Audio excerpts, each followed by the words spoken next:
জয়ের পর প্রথমবার সাংবাদিকদের মুখোমুখি হয়ে বড় ঘোষণা দিলেন নারায়ণগঞ্জ ৪ আসনের নবনির্বাচিত সংসদ সদস্য অ্যাডভোকেট আব্দুল্লাহ আল আমিন।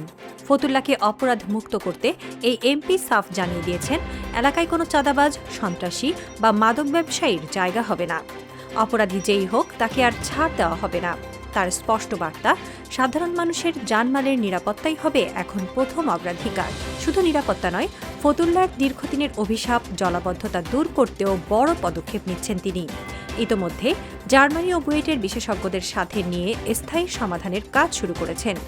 এলাকার উন্নয়নে তিনি সাংবাদিকদের পরামর্শ ও সহযোগিতা চেয়েছেন।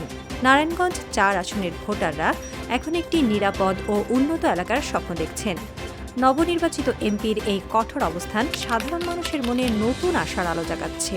নারায়ণগঞ্জ সমাচারের সঙ্গে থাকার জন্য আপনাদের ধন্যবাদ। লাইক, কমেন্ট ও শেয়ার করে পাশে থাকুন।